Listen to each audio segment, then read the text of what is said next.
My first thought was he lied in every word, that hoary cripple with malicious eye, askance to watch the workings of his lie on mine, and mouth scarce able to afford suppression of the glee that pursed and scored its edge, at one more victim gained thereby. What else should he be set for with his staff? What save to waylay with his lies ensnare all travelers who might find him posted there? And ask the road, I guessed what skull-like laugh would break, what crutch can write my epitaph for pastime in the dusty thoroughfare. If at his counsel I should turn aside into that ominous tract which all agree hides the dark tower, yet acquiescingly I did turn as he pointed, neither pride, now hope rekindling at the end descried, so much as gladness that some end might be. For what with my whole world-wide wandering, what with my search drawn out through years, my hope dwindled into a ghost not fit to cope with that obstreperous joy success would bring. I hardly tried now to rebuke the spring my heart made, finding failure in its scope. As when a sick man very near to death seems dead indeed, and feels begin and end the tears, and takes the farewell of each friend, and hears one bit the other go, draw breath, freelier outside, since all is o'er, he saith, and the blow fallen no grieving can amend.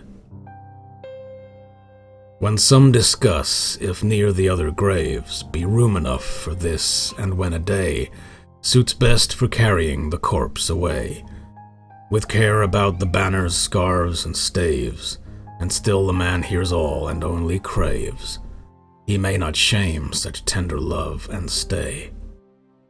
Thus I had so long suffered in this quest, heard failure prophesied so oft been writ, so many times among the band to wit, the knights, who to the dark tower's search addressed, their steps that just to fail as they seemed best, and all a doubt was now, should I be fit?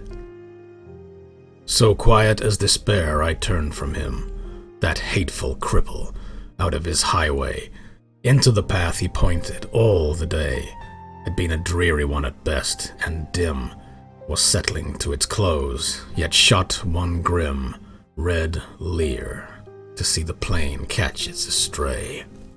For mark, no sooner was I fairly found, pledged to the plain after a pace or two, than pausing to throw backwards a last view, o'er the safe road 'twas gone, grey plain all round, nothing but plain to the horizon's bound.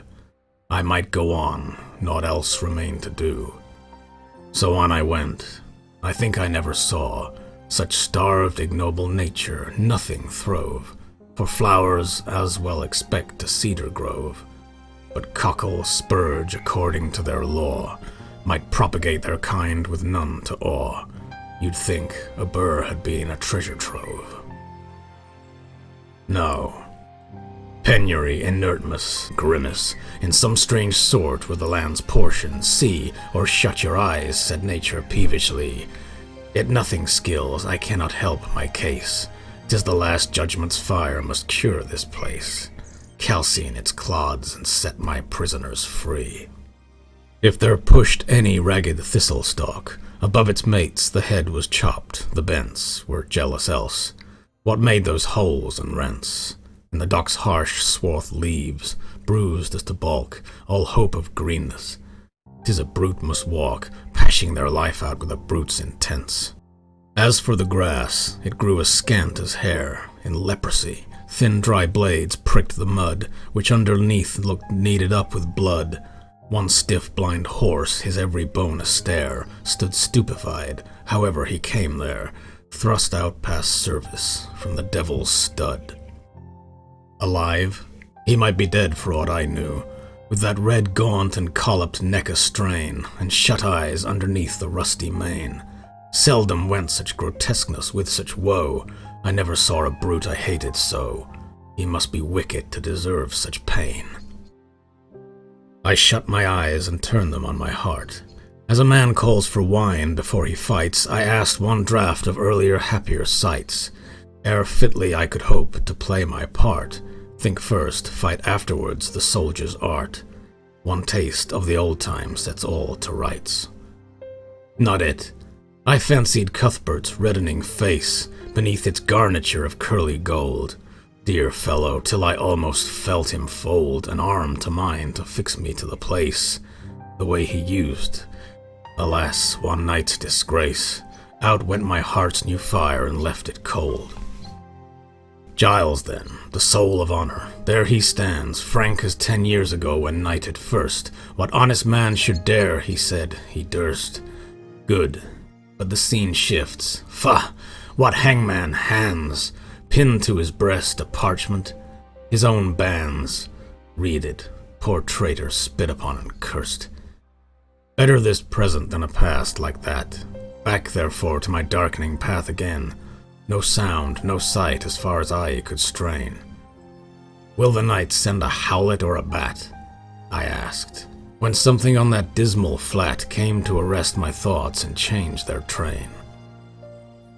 A sudden little river crossed my path, as unexpected as a serpent comes.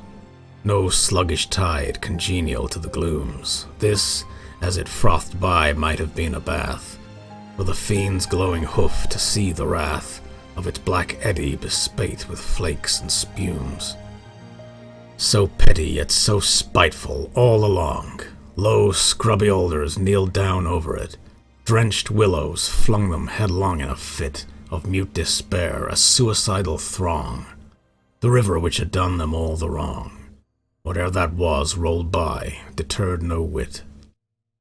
Which while I forded, good saints, how I feared to set my foot upon a dead man's cheek, each step of feel the spear I thrust to seek, for hollows tangled in his hair or beard.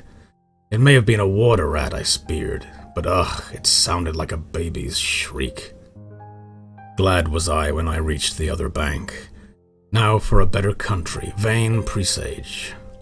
Who were the strugglers? What war did they wage? Whose savage trample thus could pad the dank soil to a splash, toads in a poisoned tank, or wild cats in a red-hot iron cage? The fight must so have seemed in that fell cirque. What penned them there with all the plain to choose? No footprint leading to that horrid mews, none out of it, mad brewage set to work. Their brains, no doubt, like galley slaves the Turk, pits for his pastime, Christians against Jews. And more than that, a furlong on, why there? What bad use was that engine for, that wheel, or brake, not wheel, that harrow fit to reel men's bodies out like silk, with all the air of Tuffet's tool on earth left unaware, or brought to sharpen its rusty teeth of steel?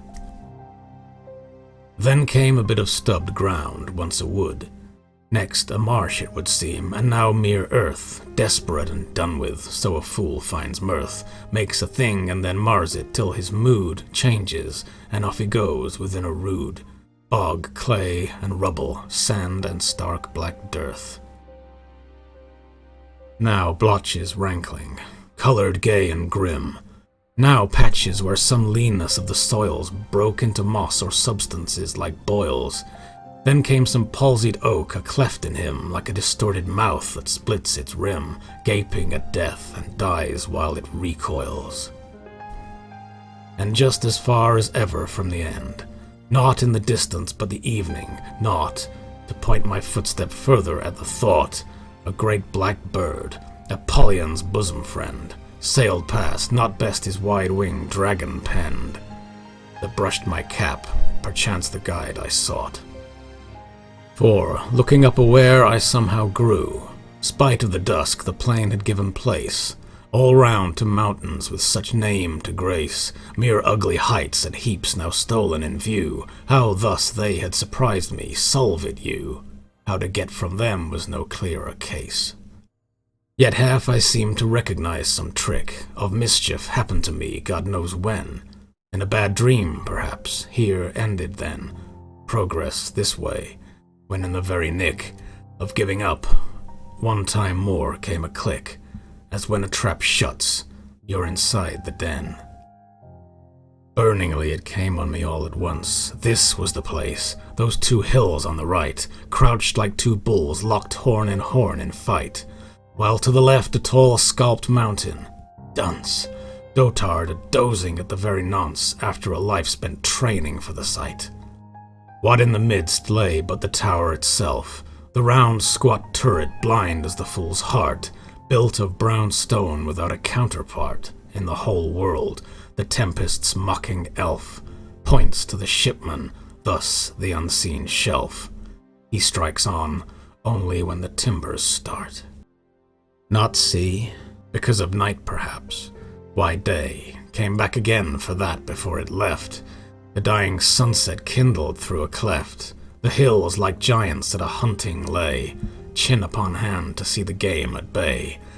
Now stab and end the creature to the heft. Not here. When noise was everywhere, it tolled, increasing like a bell, names in my ears of all the lost adventurers, my peers. How such a one was strong, and such was bold, and such was fortunate, yet each of old. Lost, lost. One moment knelled the woe of years. There they stood, ranged along the hillsides, met to view the last of me, a living frame, for one more picture in a sheet of flame. I saw them, and I knew them all, and yet, dauntless, the slughorn to my lips I set, and blew. Childe Roland to the dark tower came.